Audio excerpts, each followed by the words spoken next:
Hello, I'm Jack Perkins. Welcome to Time Machine and welcome to Fenway Park, home of the Boston Red Sox. This is one of the oldest parks in the majors, but you know, it still looks pretty much as it did a half-century ago. Think about it. This is where, in 1941, Ted Williams batted .406. No one's done that since, probably never will. This is where, in 1946, the Red Sox met the Cardinals in the World Series, and they sure remember that around here.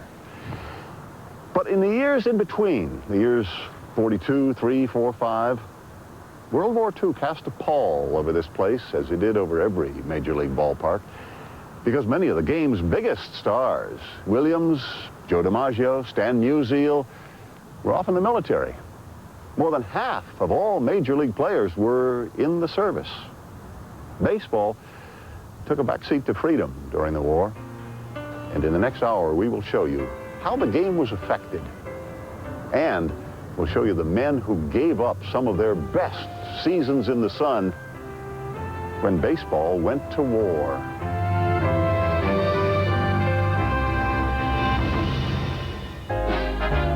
As a prelude to the war, we have the 1941 season, one of baseball's most historic. It was the year Joe DiMaggio incredibly hit in 56 straight games. And of course, the year Ted Williams hit .406. It witnessed the most famous strikeout in World Series history, the one Mickey Owen missed. And it was the year Lou Gehrig died. All of this took place against the distant backdrop of an approaching world war, one which seemed so far away to the players. I never heard ball players talk about the war at all in '41. You get to read the newspaper or anything like that, but you're always concerning yourself with the baseball score, you know, yourself. But then you know you're getting pretty close to going, you know. Are ready to kick off now. They've just scored. Ace Parker did it. The uncertainty of the times quickly dissolved into harsh reality when a Sunday afternoon of football gave way to the announcement that from this point on, everything, including baseball, would be different. He's up to the 25, and now he's hit hard about the 27-yard line. Bruiser Kennard made the tackle. We interrupt this broadcast to bring you this important bulletin from the United Press. Flash, Washington. The White House announces Japanese attack on Pearl Harbor. Stay tuned to WOR for further developments, which will be broadcast immediately as received. And they broke that game to announce that, and I guarantee that it sent chills right through me. I can remember that day. I'll never forget it. December 7, 1941. The kind of day everyone remembers where he was. I was at Balboa Stadium in San Diego watching San Diego Bombers play. The PA announcer asked all military personnel to report back to their bases. I had parked my car in front of the Spanish club. I was going to the Spanish club to play dominoes and cards. And as I'm crossing the street, somebody says, "Did you hear Pearl Harbor was hit by the Japs?" I couldn't believe it. You know, I said, my God, how can they come all the way from Japan and hit Pearl Harbor? It was a Sunday, and I was working in a department store. I had come home from baseball, and of course, in those days, you worked every winter, you know. You had to if you wanted to eat. I heard on radio that the Japanese had attacked Pearl Harbor. I said, oh, hell, you know, here goes my baseball career. I thought, uh-oh, you know, how long is it going to be before I'm infected?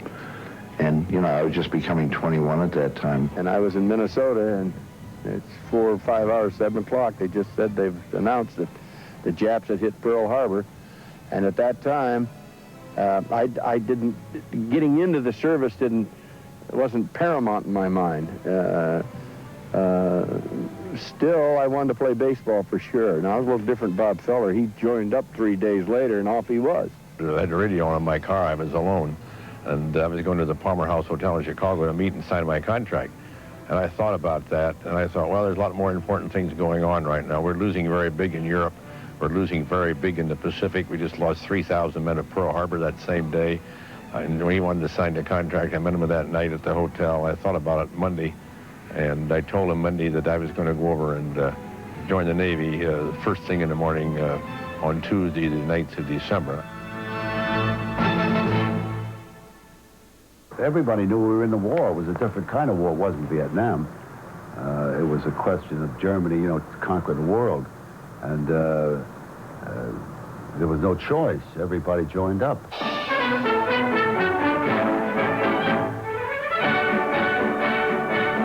Hank Greenberg, now U.S. Army private number 36-114-611, goes to bat in his last big league baseball game for a year at least. And his final hit is a home run.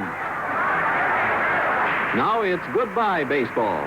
Greenberg, once deferred for flat feet, spurns further deferment and says he's eager for camp and regular duty without special privilege. For Private Greenberg, it's a drop from baseball's highest paid performer at a cool $50,000 a year to induction as the U.S. Army's lowest paid performer at $21 per month.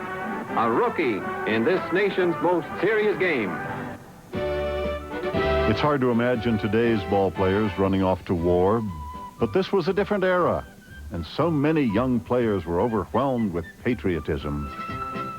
When the war hit, your priorities went immediately into the service, and I couldn't wait to get in. I didn't think I was indifferent from any other young man. I enlisted in the Air Force August 27, 1942. When you're called up to protect what you have here, why, you're going to do it, just like anybody else. And I'm not going to say I was happy to do it, but you do it. I never wanted to be a soldier, but, you know, my country was in trouble and everybody went in. Well, not quite everybody. Some managed to create a little wartime controversy. Ted Williams had received what was called a 3A deferment as the sole support of his mother. And there was some controversy over this. I think I was as patriotic as anybody, but still baseball was paramount in my mind, too.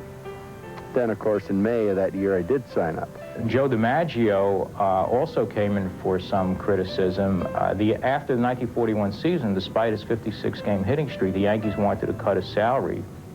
He was told by Ed Barrow, well, there's a war on, we can't pay you all of $37,500. And he held out during the spring training.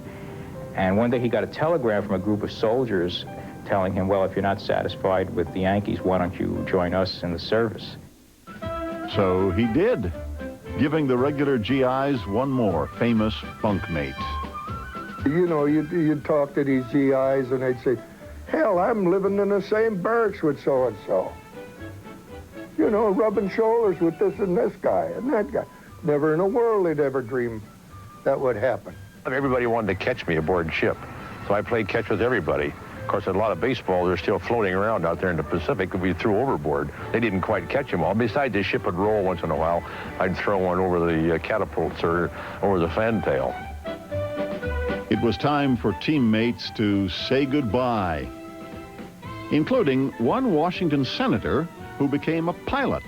Buddy Lewis, who was a fine infielder for the Washington Senators, and he was, while he was training as a pilot, he came back and buzzed his old teammates at Griffith Stadium. And as he flew over the ballpark, he flew low. He told me, he said, I flew so low I could almost read the letters on their uniforms, and dipped one wing as a farewell salute to his teammates, and then headed up into the sky, and Lieutenant Buddy Lewis flew off to war. And so, as the nation prepared for another world war, the question arose, should baseball even continue? The armed forces said yes. Let's keep sports going. Give the boys in the bleachers overseas a break. We like to root and cheer for our favorites just like we did before the war. Well, I see no reason why sports should be discontinued for the duration, because although we can't see the games out in the middle of the ocean, we get a kick out of hearing them. While we have lost many of our star players, the armed forces overseas demand that we play baseball. The fans here in this country want to see our national game continue. Baseball Commissioner Judge Landis wrote a note to President Roosevelt asking what he wanted to do about baseball. And Landis said that baseball was perfectly willing to carry on, but if Roosevelt felt that it was not appropriate for the game to continue, that they would shut down. And Roosevelt replied in what became known as the green light letter, giving baseball, in fact, the green light to go ahead. People had to have some relaxation. They couldn't fight the war all the time. They had to think about something else once in a while, too. A Gallup poll in 1943 showed that approximately 2/3 of those polled were in favor of baseball continuing. And interestingly enough, it seems that an even larger proportion of servicemen wanted baseball to continue. Wounded GIs of Walter Reed voted in favor of continuing baseball, and the vote was 300 to 3. And one of the GIs came up with a terrific observation. He said, "This war is being fought for a lot of important reasons, and baseball is one of them."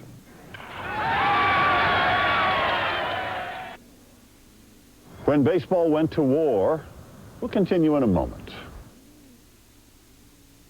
The first full year of the war, baseball continued, but not as usual.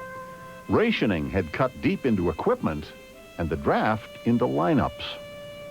And in 1942, there were 100 rookies in the major leagues, the most in history to that point. Up until that time, you knew most every pitcher you were going to face.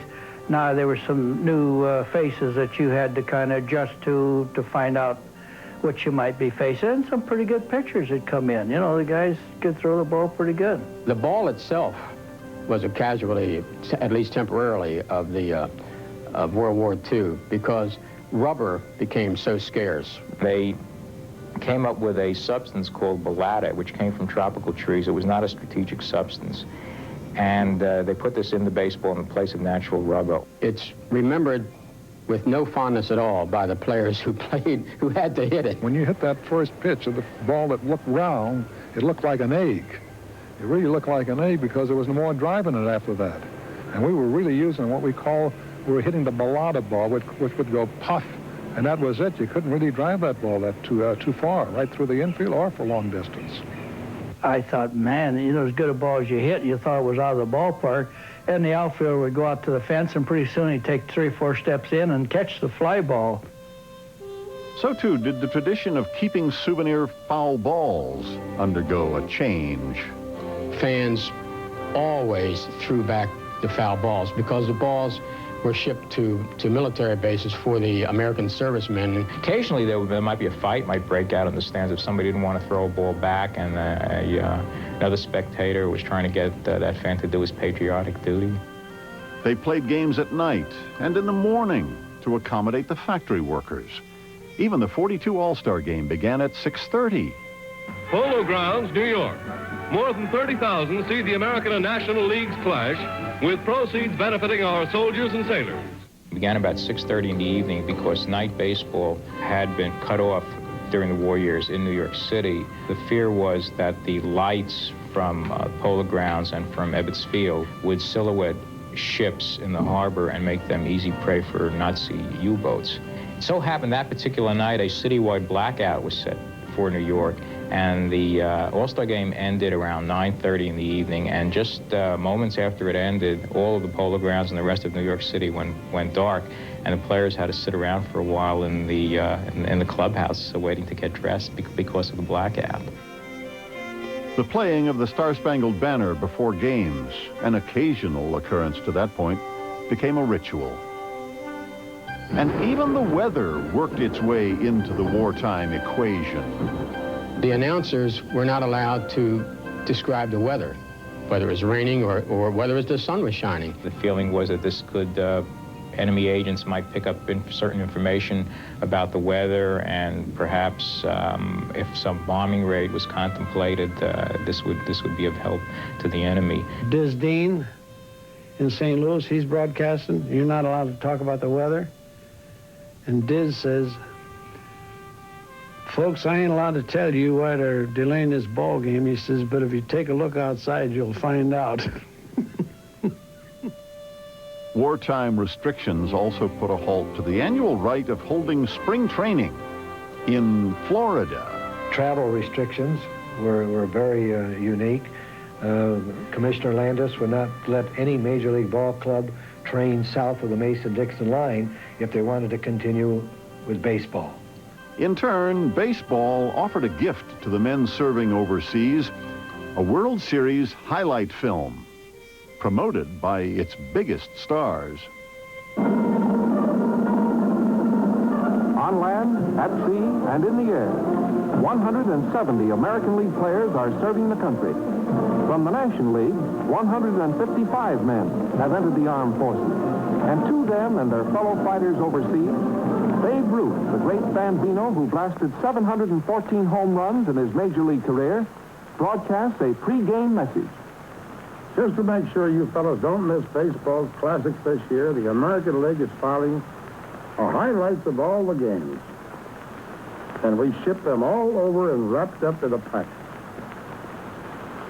I want to say from the bottom of my heart, and from the hearts of every American, and I want to say God bless you great men and women over there, and God bless the ones that are going over. And if we fight as half as hard as you're fighting over there, that American flag will fly forever. Welcome to the Pacific, Joe. How'd you like your trip over? Well, we had a little rough trip, but I rather enjoyed it. It's quite an experience. Of course, even in the service, many ball players continue to do what they did best. I was in the Navy, so I was sent to Hawaii, so we played a lot of ball over there. Something about the Navy, they if you're a ball player, they let you play ball. The Army and Navy had baseball teams. They had an Army-Navy World Series in Hawaii in 1945. And some of the greatest names in baseball were on those teams because they were Major League Baseball players, and they were called from all over the Pacific and Europe to develop these teams and staff the teams. We had full houses, and then when we'd play an all-star game, American National League team, we'd have so many people that couldn't sit down, and they'd be down each foul line, right and left field.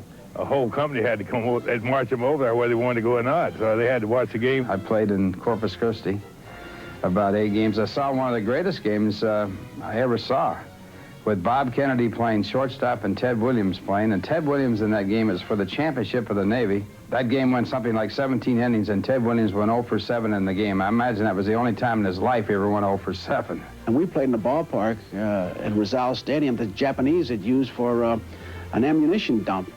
And the first time we saw it, the whole right field fence was shot up. There were bullet holes all over. The dugout was shot up. And I thought, man, this was 27 Yankees. Must have taken batting practice here. It was all beat up. I knew a chief in the Seabees, and the Seabees built us a baseball diamond right on the white coral reef. And we took bomb crates and made bleachers, and we'd have 6, 8, 10,000 people every game. There was 5, 8, 10,000 GIs watching the ball game. Big rain had come on. We still playing. We had the Japanese soldiers, which was holed up in some of those hills. They came out and saw us play ball. Didn't shoot us. Even the Japs were crawling up on the left field fence watching us play ball. Can you believe it? And I happened to be pitching against the 7th Air Force. I was a Class D pitcher. That's how I got my start as the Clown Prince of baseball. Joe DiMaggio hits a home run off me in this particular game.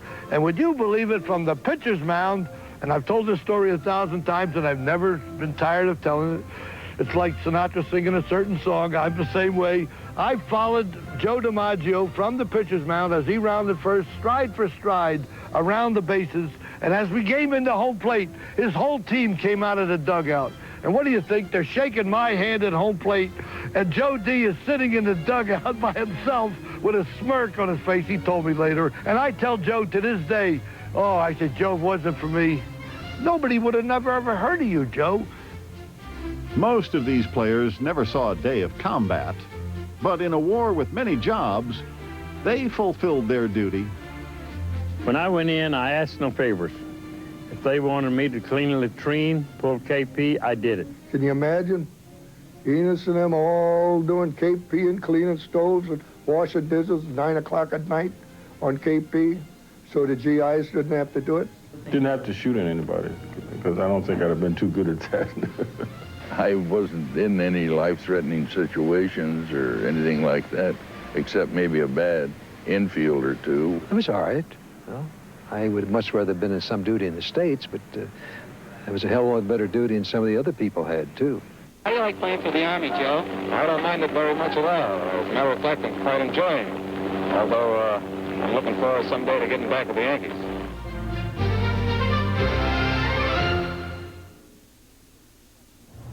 Time Machine will continue in a moment.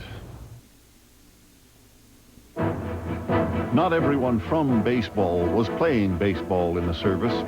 Some saw battle action, and those stories aren't so fond.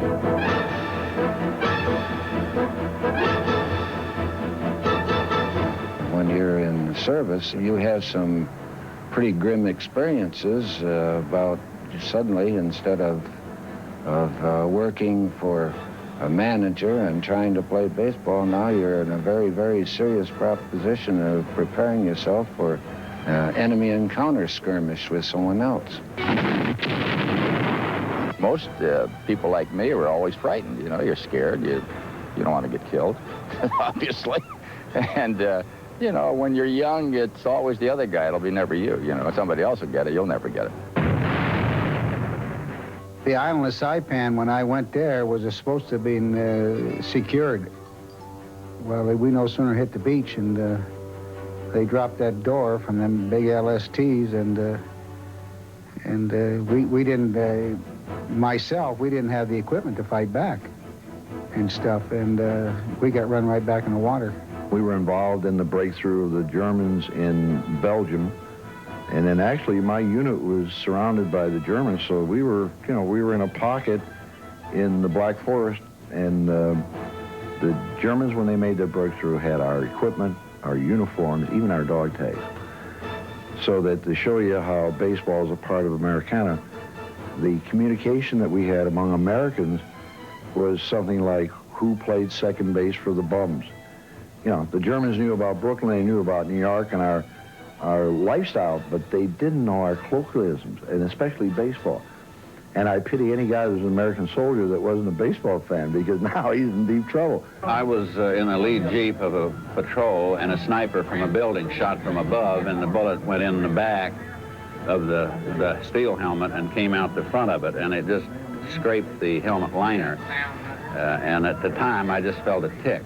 And I just slumped over like I was dead, and the driver went as fast as he could and went behind a building. And then when I looked up, they said, my God, he's still alive, because they thought the bullet had gone on through. MacArthur used us in his Philippine operation. It was the first time that the Marines got into close air support. We would bomb ahead of the troops 100, 300 yards, which is fairly close when you get into that sort of stuff.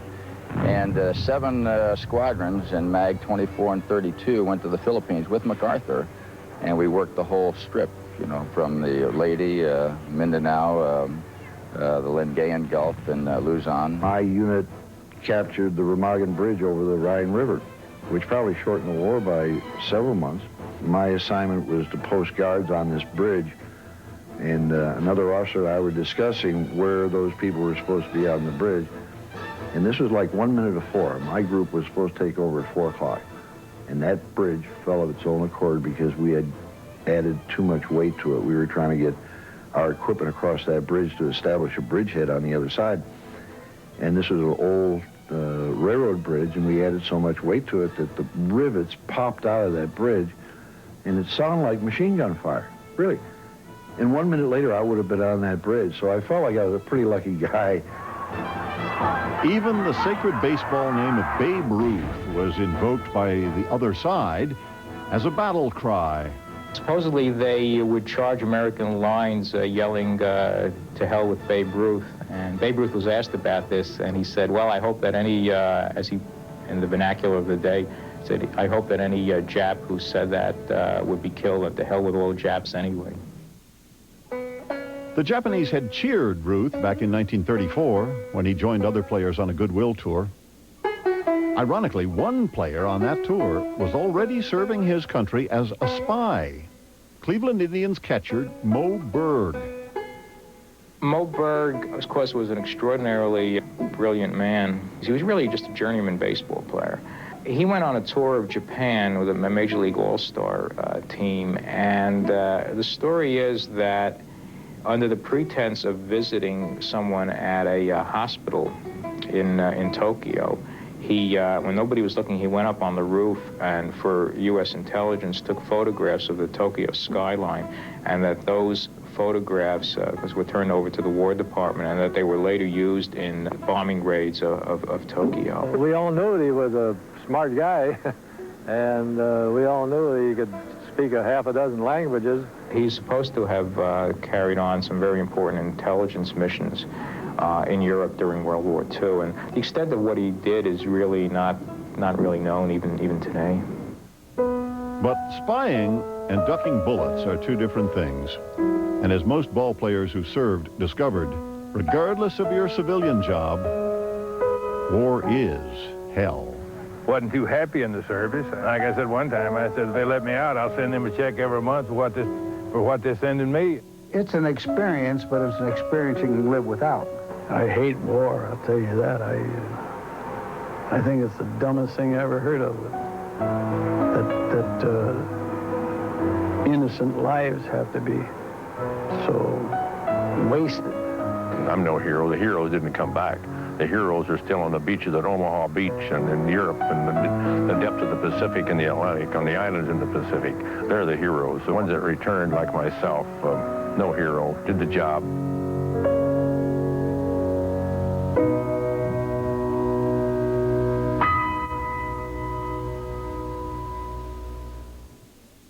When baseball went to war, we'll continue in a moment. To war.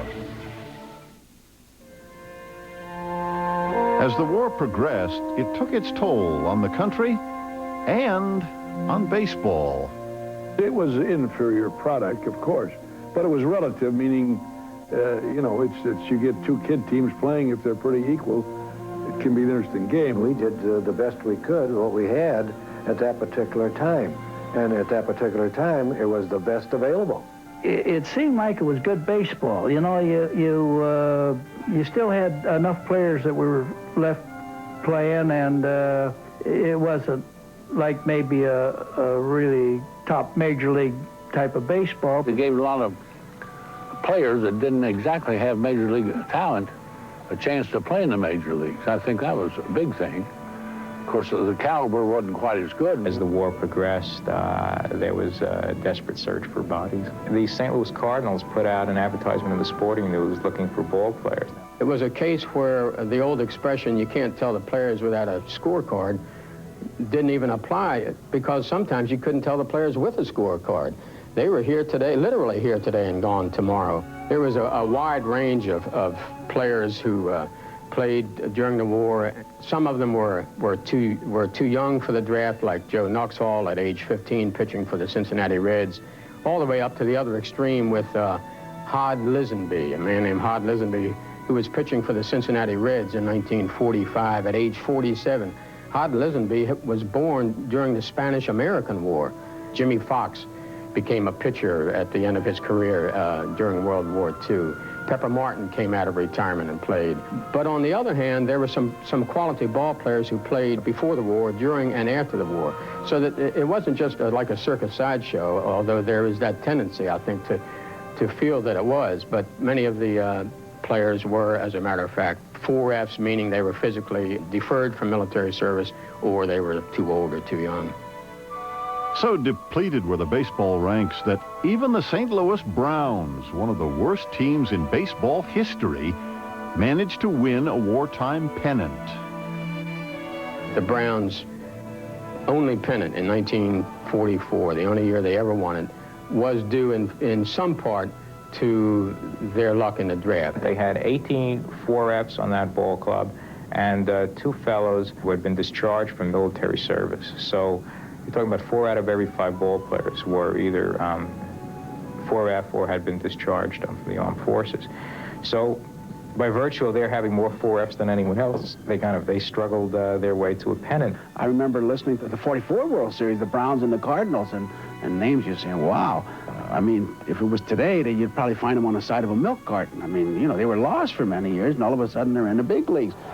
Gutteridge, second base. Queevich, center field. Labs, left field. Stevens, shortstop. Moore, right field. McQuinn, first base. Chrisman, third base. Hayworth, catching, and Galehouse, pitching. With this group of no-names, the Browns lost the World Series. 1 year later, they broke camp with Pete Gray, Pete Gray had lost his right arm in a childhood accident. Played minor league baseball despite this disability. He batted .320 at Memphis the year before the Browns brought him up in 1945. The fact that he played 1 inning in the major leagues is a miracle. It's pretty tough playing up there for a fellow with one arm, anyhow. You know, them pitchers are a little better than the minor leagues. He got up, I believe it was 234 times, and he hit .218. He had very little power, but I mean, even so, this was just an extraordinary feat. I know I was pretty thrilled to get there, to get a chance at it. You know, it was pretty hard for me to get in organized baseball. Another inspirational story from '45 was that of the Washington Senators' Bert Shepard. I was a P-38 pilot, which I enjoyed flying. That's the most fun I ever had. I still thought about baseball because when I was over in England flying combat, I still managed a baseball team. And I got shot down on the opening day. I was strafing over in Germany, going into Strafen Airfield about 20 feet off the ground. They shot the right foot off, and then I got hit in the chin, which caused me to slump over the controls. And so I crashed doing about 380 miles an hour. The Germans later told me the airplane exploded and burned. And I woke up in a German hospital 3 or 4 days later, and they had the leg off and the head sewn up. I had a full fracture of the skull, and I have a plate over the eye here now. But I was pretty well banged up. I got a crude artificial leg after I'd been in prison camp about 3 months. And I practiced throwing on that and running on it and pivoting and so forth. So when I got back to the States on the prisoner exchange in February of '45, and I went to Walter Reed Hospital. Lieutenant Shepard had a jauntiness in his step and manner when he walked up to the receiving ward at the Walter Reed General Hospital. I got a new leg March the 10th. This is the new leg that Bert had been counting on to take him back to normal living. Ever since the day he woke up in that German prison hospital. Secretary of War Patterson called some of the prisoners of war down to his office to find out how we'd been treated and so forth, to make a press release. So he asked me what I want to do, and I said I want to play baseball. He said, well, you can't do that, can you? I said, yes, I can. So he called up Mr. Griffith, and he said, we've got a fellow here that's come back from prison camp and lost a leg and says he can play baseball. Can you use him? Mr. Griffith said, well, send him out just to be kind, see. Washington signed Shepard as a coach, but he soon got to live out his dream. We were getting beat pretty bad by the Boston Red Sox, and I said, well, maybe this is my chance. There was 2 out in the 4th inning, and I came into the bases loaded and struck out George Metkovich, and then I allowed 1 run and 3 hits the rest of the ball game. During the war, women helped fill the gaps left by the men fighting overseas. And in the Midwest, they did so in baseball as well. Each club had lost some players, and Wrigley in Chicago, he said, gee whiz, we got to keep baseball going some way, and he hired a women's team. He organized a women's professional baseball team, not softball, baseball team. Played a regular season and had maybe 6 clubs. And the chance to have this great opportunity to become sort of famous in a small way is just, I can't explain immeasurably. It was if I was a hero or heroine. In 1945, the first of baseball's wartime heroes began to return. And some, like our old friend, the Washington Senator turned pilot Buddy Lewis, had a few surprises waiting for them. Caldwell threw 2 pitches that he thought were right, and Buddy Lewis told me, in fact, were right down the middle. He said they were perfect pitches. Well, he wanted to get a look at a couple pitches, not having seen one in the 4 years, so he let them both go by for what he assumed were strikes. But Bill McGowan called each of those 2 pitches a ball. And Earl Caldwell came charging down off the mound, and halfway to home plate, with his hands on his hips, and he said to McGowan, what in the world's going on back there? Those pitches are right down Broadway. And McGowan said, son, this is Buddy Lewis. It's his first time back since he went away to war, and there ain't no way you're going to throw a strike. Most returning players were a little rusty, but some didn't miss a beat. Hank Greenberg came up and hit a grand slam home run just back from the war the last Grand Slam home run of his career, to win the pennant for the Tigers and get them into the World Series against the Cubs. Warren Brown was a very respected baseball writer in Chicago, was asked which team he thought would win the World Series, and he said, "I cannot conceive of either team possibly winning even one game."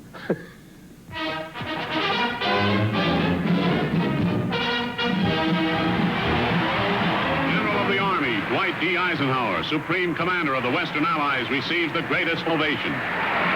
He personifies victory in the bitter war against the brutal Nazi enemy. Now to the baseball park. Typical and most American of this commander, his one request was that he be taken to the ball game. The nation's #1 fan. The general tells how before he went to West Point, he was for a while a baseball player. So he knows about hits, runs, and errors. Ike's parting comment after the game: "What the hell has happened to the pitching since I went away to war?"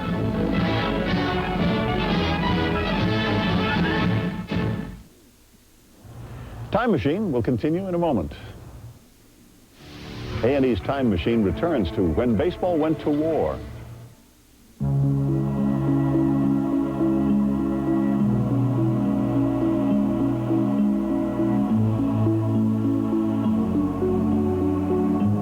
When the bomb was dropped, well, I got a battlefield commission and because of the Remagen Bridge thing. And I debated about taking it, and I thought that, okay, I'm going to take it because I'd rather go over to Japan to fight the Japanese as an officer. I'd have a better chance of coming back alive as an officer. And I never dreamed that we were going to drop that bomb. And yet my wife was working for DuPont, and she knew that we had that bomb, but she couldn't tell me because that's security. We were in the atomic bomb group. And that Friday night, this chaplain comes up. I'm writing my wife a letter. The chaplain comes up and says, "Hey, the war is going to be over tomorrow." I said, "What do you mean the war is going to be over tomorrow?" He said, "We're going to drop the atomic bomb on them." I said, "Well, what kind of bomb?" "Atomic bomb." They flew the first atomic bomb off of Tinian where I was. I said if I'd known that thing was there, I would have asked to move to another island. I had my orders, and I was on my way to the South Pacific when the war did end. And again, that was I was lucky that I didn't have to go into combat. They were preparing to go into Tokyo, and the general there said, "Pee Wee, I know you're not a Marine man." They had sent me over to kind of set up athletic programs because they had come back from Iwo Jima. And he said, "We may take you into Tokyo with us, we go in." And I said, "You don't have to, really." The end of the war, much like the beginning, was a moment captured in time, forever to be remembered. It was like 3 or 4 o'clock in the morning. I was in Honolulu. Bob Lemon, I was bunking close to him. He come up and shook me. He said, "Get awake, the war's over." So we'll go back home now. When it was declared, I had a bottle of Irish whiskey saved up for it. And it says, what a celebration we're going to have here. September 2nd, you know, that year. And of course, I'd have to say that's one of the happiest days of my life. You know, like you say, you don't want to be over there. And you were going home. After war, the players had a new appreciation for their job. When I came back, I felt like, wow, what a great way to make a living.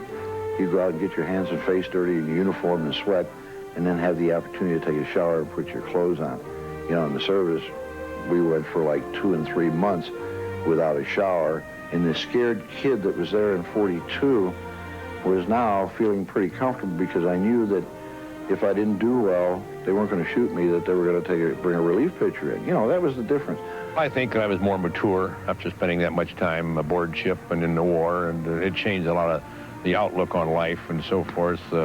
Baseball was still important, but it wasn't as important as it was when you're a kid before the war. It became less important to me. It's only a game. And anyone that says that you're playing sports is like being in a war, I got news for them. They've never been in a war. But not all could madly dash back to where they were, for baseball skills had been eroded. The boys come back, then they had to get back in the groove, you might call it. They had to readjust themselves, and some of them couldn't because they had defects. Something happened to them. When I came back, you don't know what the heck shape you're in. DiMaggio didn't have a good year. He didn't have a bad year. He didn't have a usual DiMaggio year. But I just fell flat in my face. I don't know what happened. I just lost everything. DiMaggio really was never the same player. He only had one big year after the war, 1948. I never got back in stride after that. I had 1 year, the first year I was back, 1946, I had a decent year. But I could still see where I lost a step going after ground balls, and I lost a step on balls I hit, stuff like that.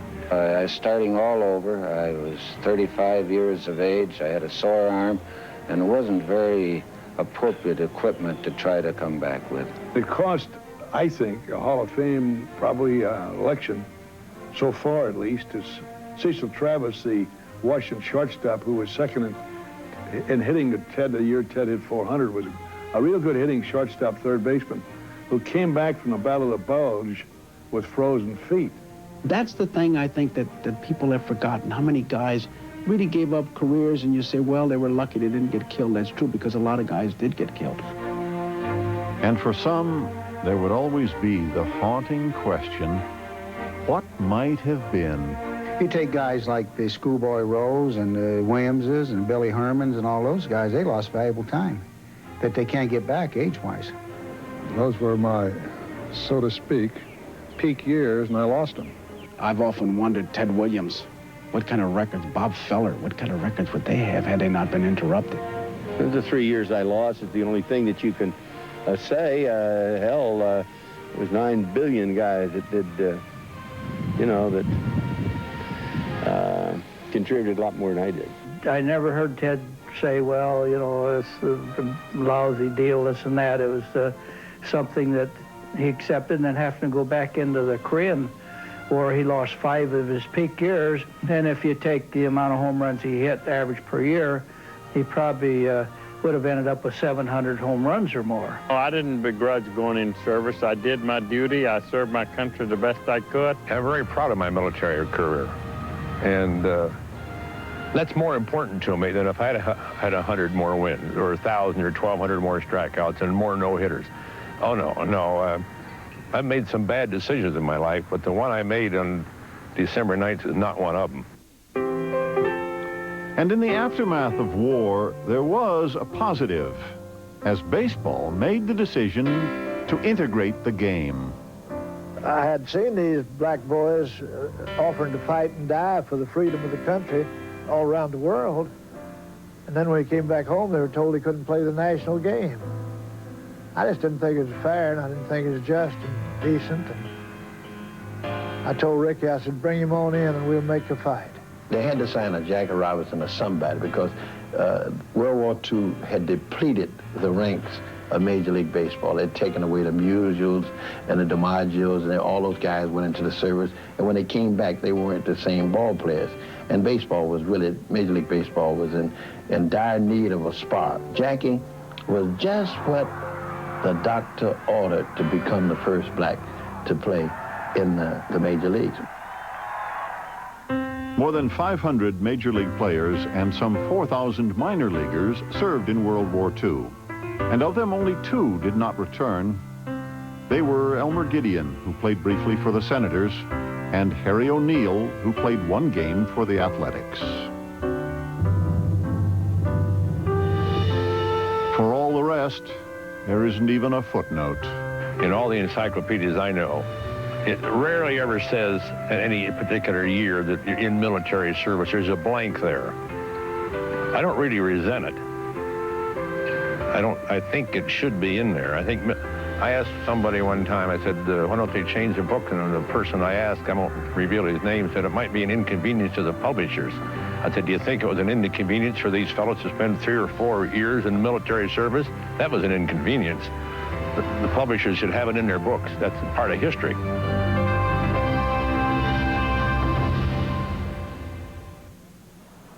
The baseball season of 1946 was the first complete season in peacetime in 5 years. And on opening day, the Stars were back in force. Bob Feller pitched a shutout that day. Hank Greenberg and Joe DiMaggio had home runs. Ted Williams hit the longest ball seen in Washington's Griffith Stadium in 15 years. It went 440 feet.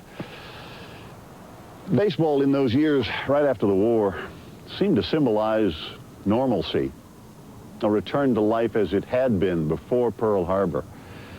And the performances of the Stars on opening day of 46 seemed to prove that we could go home again. Thanks for joining us. I'm Jack Perkins, and this has been Time Machine.